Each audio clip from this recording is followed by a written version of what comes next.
Hello friends, आज हम RRB, NTPC और ग्रुप डी के बारे में चर्चा करने जा रहे हैं, जिसकी एग्जाम डेट अपने पास आ चुकी है। ठीक है। ग्रुप डी, एनटीपीसी और ग्रुप डी का सबसे पहले हम आज सिलेबस पर चर्चा करेंगे कि इसका सिलेबस क्या है। सिलेबस यदि क्लियर हो जाएगा तो उसके बाद में सिलेबस के अनुसार अकॉर्डिंग हम क्या करेंगे, अपनी तैयारी स्टार्ट कर देंगे। ठीक है। तो सबसे पहले इसका सिलेबस हमें मालूम होना चाहिए कि इस एनटीपीसी और ग्रुप डी का सिलेबस क्या है। यदि सिलेबस क्लियर हो गया तो हमारे पास जो इसकी जो मुख्य चीजें हैं, टॉपिक पर हम चर्चा करेंगे। मैं आपको जो एनटीपीसी और ग्रुप डी है उसके मैथ के बारे में पूरी इंफॉर्मेशन दूंगा। मैथ हम स्टडी करेंगे यहाँ से एक एक क्वेश्चन को अच्छी तरह से, हर एक टाइप का, और जहां तक हो सके वहां एकदम शॉर्ट तरीका, लगभग ज्यादा भी नहीं तो 30 क्वेश्चन 30 सेकंड के अंदर, 30 सेकंड में आपके पास एक क्वेश्चन हो जाना चाहिए। इस प्रकार से हम क्या कराऊंगा, तैयारी कराऊंगा। ठीक है। इस प्रकार से हम तैयारी करेंगे कि 30 सेकंड के अंदर, ज्यादा समय नहीं, सिर्फ 30 सेकंड। यदि इंटेलिजेंट होगा तो और भी ज्यादा फास्टली इसका क्या कर सकता है, कवर कर सकता है क्वेश्चनों को। लेकिन जहां तक हो सके 30 सेकंड का हमें समय जरूर लेकर चलना है कि 30 सेकंड के अंदर होना चाहिए। 60 सेकंड यानी 1 मिनट में लगभग 2 क्वेश्चन होने चाहिए। हमें 90 मिनट का समय मिलेगा और 100 क्वेश्चन 120 क्वेश्चन इनके करने में। तो 90 मिनट के अनुसार अपने पास यदि 30 सेकंड के अनुसार लेकर चले 90 मिनट, ठीक है, 90 मिनट का यदि 30 सेकंड में ले तो इसका 2 गुना हो गया। तो ये अपने पास 90 इंटू 2 बराबर हो गया 180 क्वेश्चन। हम क्या कर सकते हैं, सोल्व कर सकते हैं। ठीक है। तो इस प्रकार से हम चर्चा करेंगे कि जो अपने पास क्वेश्चन है वो कितने में, 30 सेकंड के अंदर, कम से कम 30 सेकंड में, है ना। ज्यादा समय तो जैसे आपकी इच्छा पर डिपेंड करता है, कहीं कितना समय ले लेते हैं, कहीं कितना समय में ले लेते हैं, क्योंकि जैसे कंपटीशन है, कंपटीशन लेवल यूं ही कवर नहीं किया जा सकता। आज के समय में कंपटीशन बहुत ज्यादा हार्ड हो गया है, डीपली हो गया है। ठीक है। जैसे अभी एनटीपीसी की और ग्रुप डी की देख लो, उसके अनुसार सीटें बहुत कम है, लेकिन भरने वालों की संख्या करोड़ों में पहुंच गई है। ठीक है। लाखों के अंदर तो इसके मान जैसे मान लो हजारों में फॉर्म है, लेकिन करोड़ों में इसकी जनसंख्या पहुंची है। काफी जनसंख्या बहुत ज्यादा हो गई है, लाखों में इसकी जनसंख्या काफी हो गई है। लेकिन एक सीट पर कितने स्टूडेंट हम यदि एवरेज भी लगाकर चले तो काफी दिक्कत वाली चीज हो जाती है। ठीक है। तो इसके अनुसार हम देखे जाए तो इस भीड़ के अंदर से हमें सबसे आगे निकलना है, तो उसके अनुसार हमें तैयारी रखनी पड़ेगी, अपनी स्ट्रॉन्ग तैयारी। ठीक है। तो यहाँ एनटीपीसी और ग्रुप डी के बारे में सबसे पहले हम सिलेबस पर चर्चा करेंगे कि इसका सिलेबस क्या है, क्या नहीं है। ठीक है। तो सबसे पहले मैं एनटीपीसी सिलेबस लिखूंगा।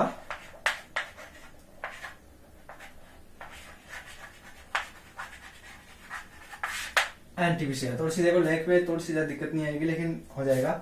देखो, एक सारणी के माध्यम से यदि इसे मैं प्रदर्शित करूं तो इसका देखो एनटीपीसी का 2 स्टेज में लगेगा। तो फर्स्ट स्टेज,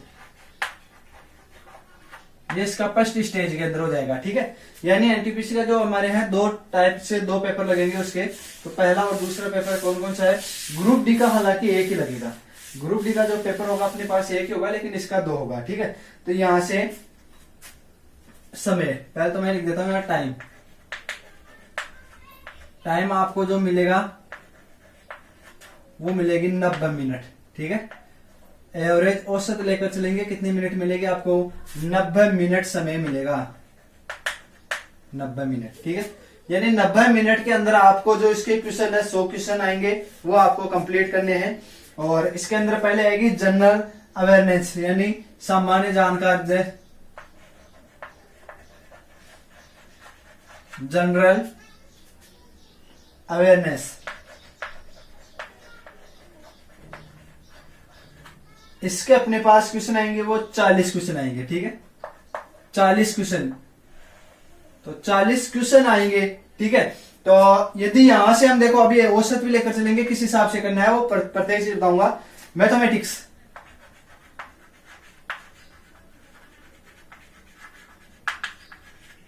मैथमेटिक्स के आपके 30 क्वेश्चन आएंगे। ठीक है।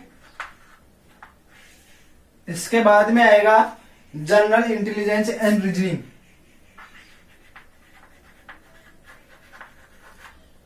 General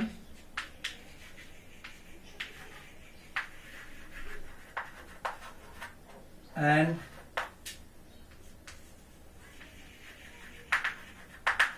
reasoning. ठीक है। इसके पास इसके क्वेश्चन आएंगे आपके, वो आएंगे 30 क्वेश्चन, ठीक है। तो इसको यदि इस प्रकार से सारणी बनाए, देखो मैथमेटिक्स के 30 क्वेश्चन आएंगे, इसके भी 30 क्वेश्चन आएंगे, ठीक है।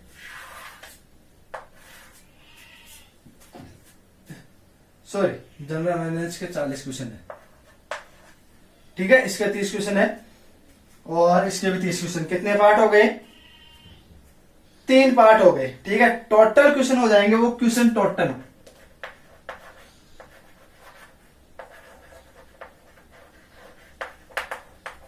क्वेश्चन देखो, ये 60 और 40 कितने हो गए? 100 क्वेश्चन। आपके पास 100 क्वेश्चन आएंगे, ठीक है।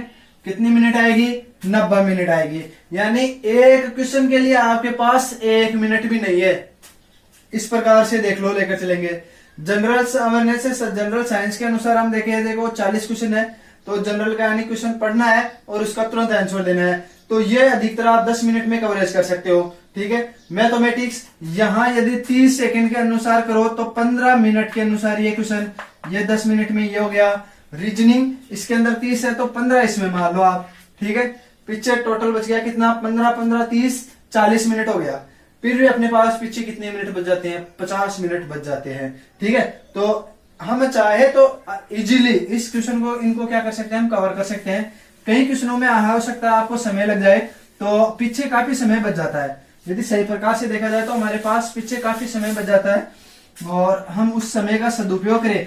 तो कई क्वेश्चन ऐसे आते हैं जो कुछ डीपली आते हैं, उनके अनुसार जैसे 1 मिनट भी लग जाती है, 1.5 मिनट भी लग जाती है, ठीक है। तो उनके अनुसार यदि हम टाइम देंगे तो यहां पर यदि हम औसत लेकर चले, ठीक है, औसत यानी 90 मिनट के अनुसार, तो लगभग अपने पास 40 से 50 सेकंड के बीच में अपने पास एवरेज चलेगा, ठीक है। इस प्रकार से हम क्या निकाल सकते हैं इनको। ये इसका फर्स्ट स्टेज का है, ठीक है। इसी की सेकंड स्टेज,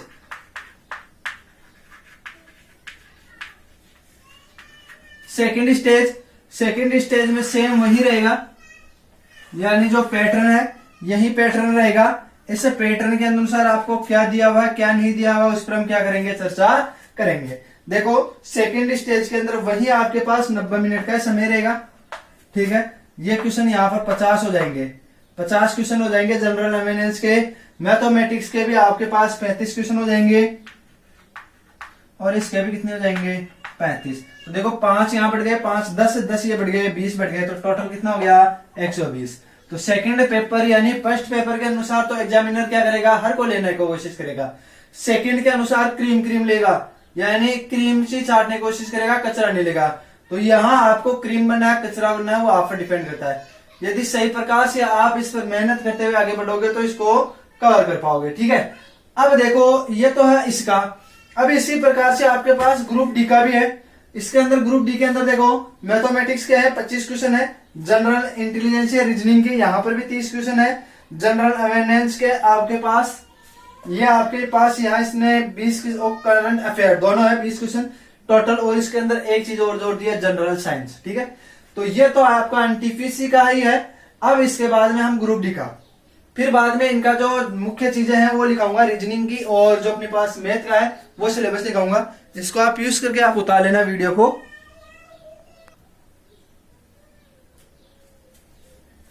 ठीक है ना। अब हम क्या करेंगे ग्रुप डी वाले पर।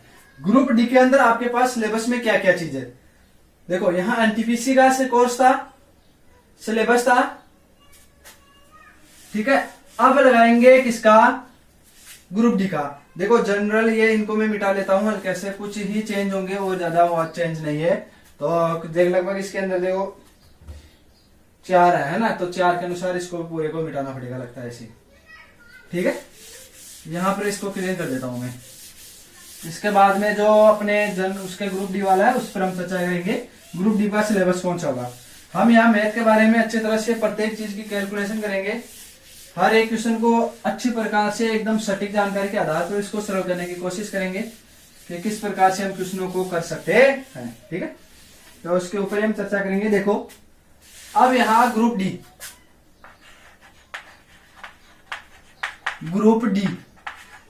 कोर्स, ठीक है। ग्रुप डी के सिलेबस के बारे में हम चर्चा करेंगे। ग्रुप डी के सिलेबस के अंदर वही आपके पास टाइम आएगा, देखो एक बार इसको सारणी रूप में अच्छी तरह से, क्योंकि सारणी के रूप में अभी तक हमने जहां पर देखा पढ़ते भी है तो सारणी के रूप में प्रत्येक चीज अच्छी तरह से हो जाती है। टाइम आएगा, टाइम के बाद में आएगा general science and general science आएगी। जनरल साइंस के बाद में वही मैथमेटिक्स आएगी।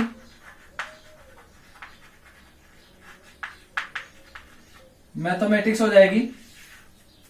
मैथमेटिक्स के बाद में जनरल इंटेलिजेंसी,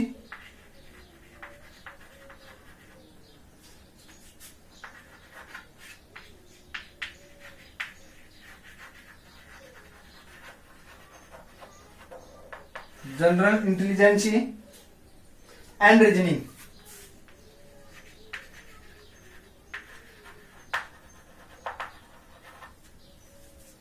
ठीक है, REA है, सॉरी, जनरल ये आ जाएगी, रीजनिंग आ जाएगी। फिर general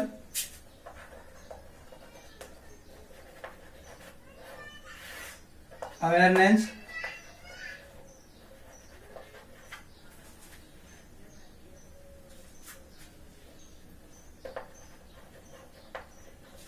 general awareness and current affair. Current affair, ठीक है। और यहाँ total question, total marks of question, ठीक है।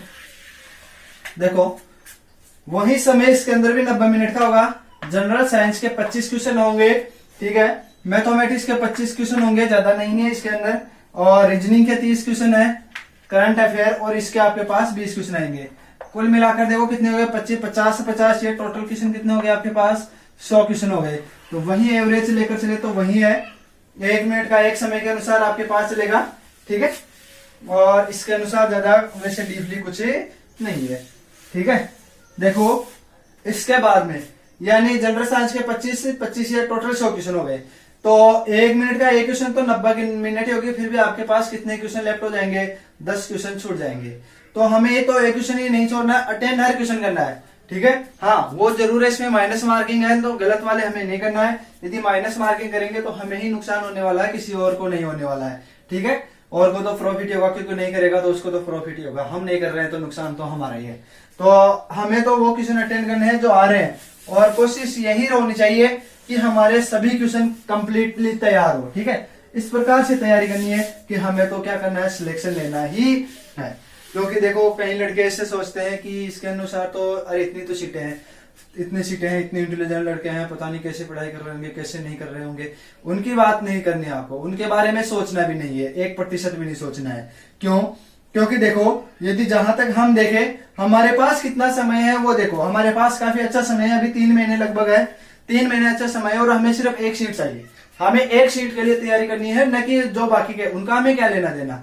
हमें तो सिर्फ एक सीट की जरूरत है, तो उस एक सीट के लिए ही हमें तैयारी करनी है। और इस प्रकार से दिन और रात करके एक होकर के लग जाना है कि जैसे मान लो एक तूफान के अंदर एक नाविक होता है ना, वो इस तूफान को पार करके अपनी मंजिल तक पहुंच जाता, उस प्रकार से चलना है, ठीक है। तो इस प्रकार से ये आपको करना है। हाँ अब इसके बाद में देखो मैं आपको कोर्स में क्या क्या चीजें हैं वो लिखा देता हूं। पहले मैथ से लिखा देता हूं, मैथमेटिक्स के अंदर आपके कोर्स में कौन कौन सी चीजें हैं वो लिखा रहा हूं मैं अच्छी तरह एक। देखो नंबर सिस्टम,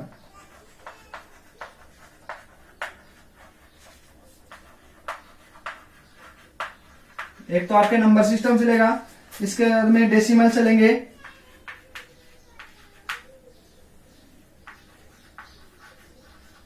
डेसिमल चलेगा, फिर चलेगा आपके पास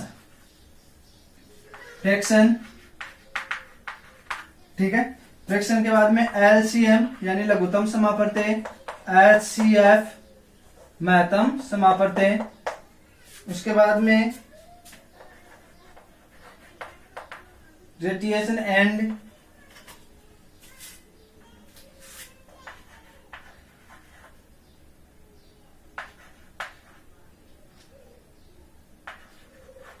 प्रोपोर्शंस, ठीक है। इनके बारे में हम एक एक के बारे में अच्छी तरह से जानकारी लेंगे, ठीक है। फिर आप परसेंटेज,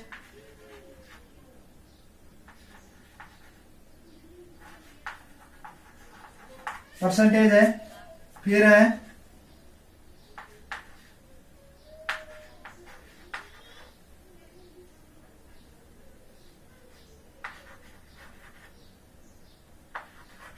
ड्यूरेशन, ठीक है, टाइम एंड वर्क,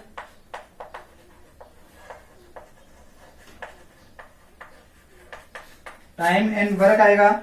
उसके बाद में time and distance,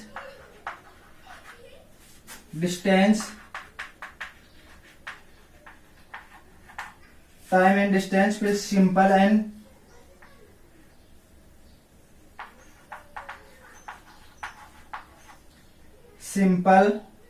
and compound interest,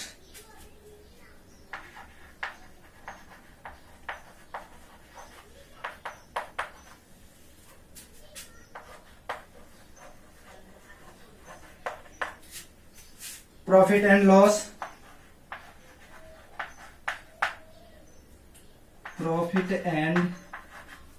loss,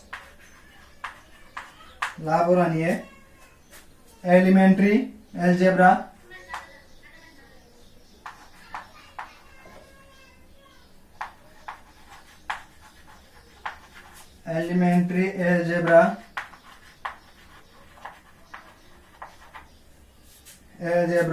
geometry,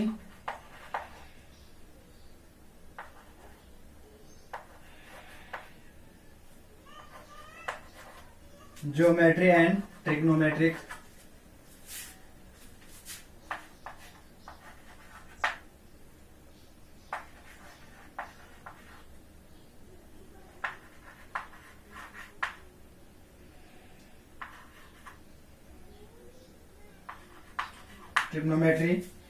elementary,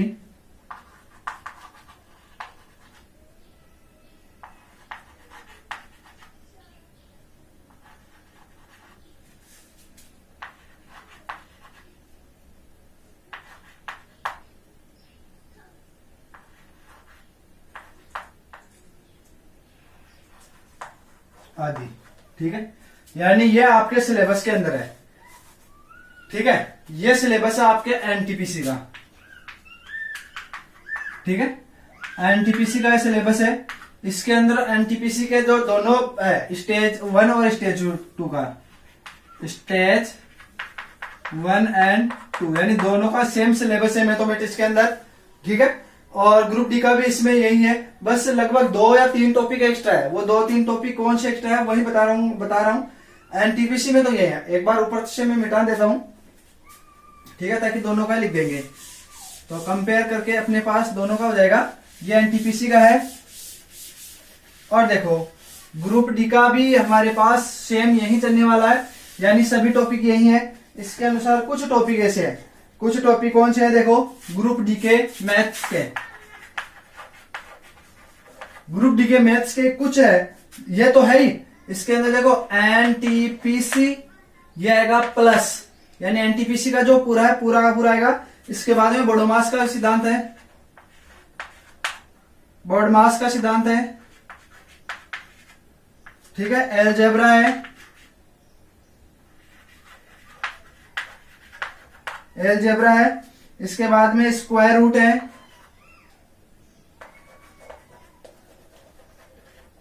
square और रूट है, यानी वर्ग और वर्गमूल आ जाएगा, एज कैलकुलेशन आ जाएगा।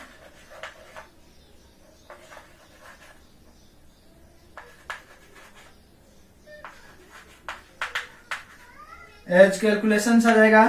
और इसके बाद में आएगा कैलेंडर,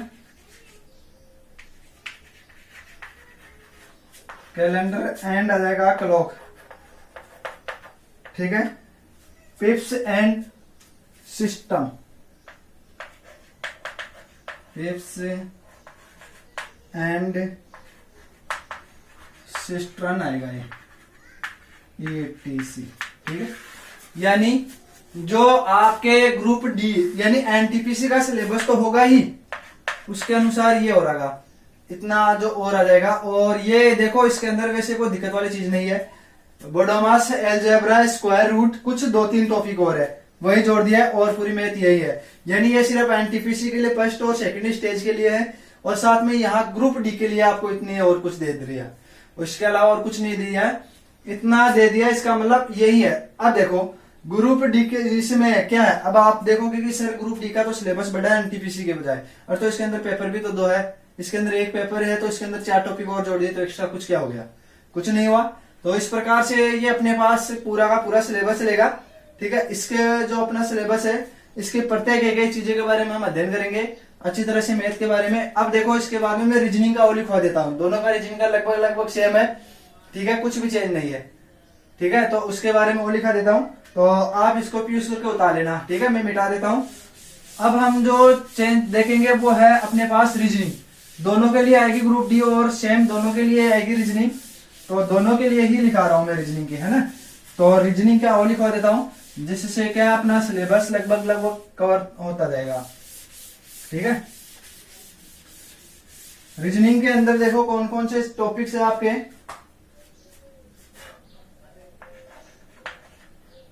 ये जनरल इंटेलिजेंस है, रीजनिंग वाला यही है, यानी आपके माइंड का टेस्ट करने के लिए किया गया है, ठीक है। देखो इसके अंदर कौन से आएगा, एनालॉजिक्स, एनालॉजिक्स,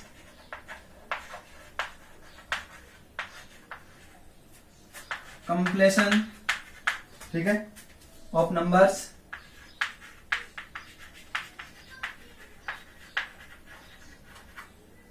नंबर से एंड, नंबर से and alphabetical,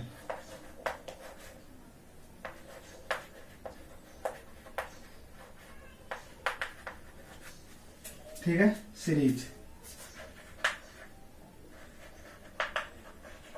coding and decoding,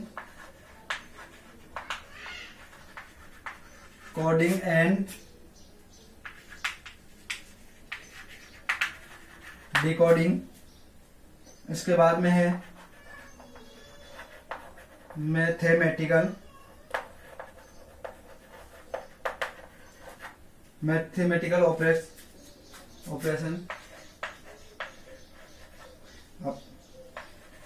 operation मतलब क्रियाएं होने वाली है ना। ऑपरेशन वो मत समझ लेना करने वाला, किसी का चीर फाड़ करने में लग जाओ।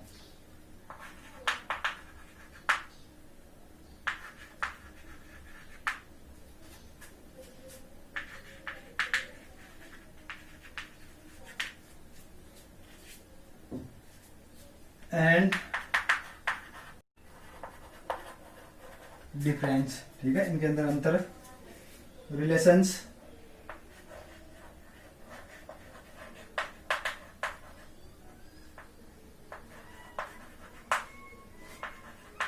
रिलेशनशिप, एनालिसिस, एनालिटिकल है, एनालिटिकल,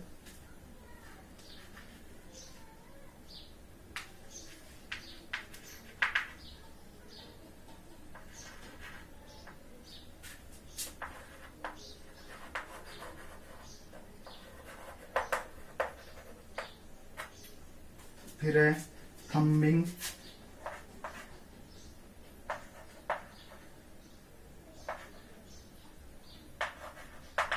थंबलिंग,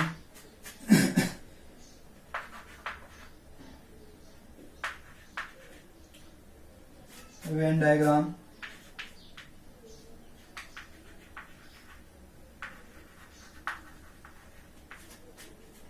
पजल। यानी ये रीजनिंग से कुल मिलाकर बात यह है कि जो माइंड की यदि एक्सरसाइज करवानी है ना, तो ज्यादा से ज्यादा हो सके तो आप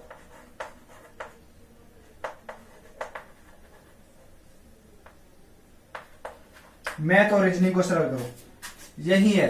यदि माइंड की एबिलिटी बढ़ानी है, माइंड को तेज करना है, तो ज्यादा से ज्यादा मैथ और इसकी क्या करो, सरल करने में लग जाओ। सबसे ज्यादा यही प्रॉफिट है यदि माइंड को एक्टिव करना है तो, ठीक है।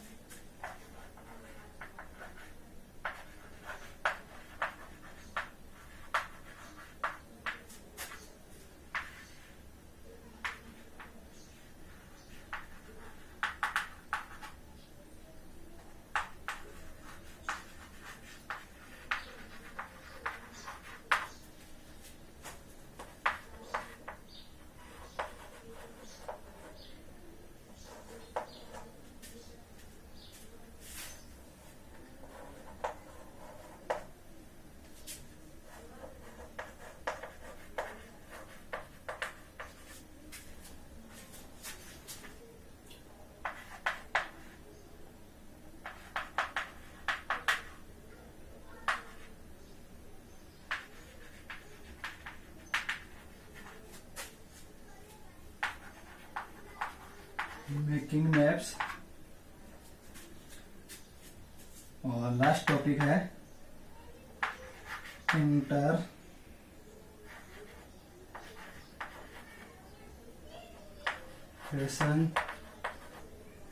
Of graphs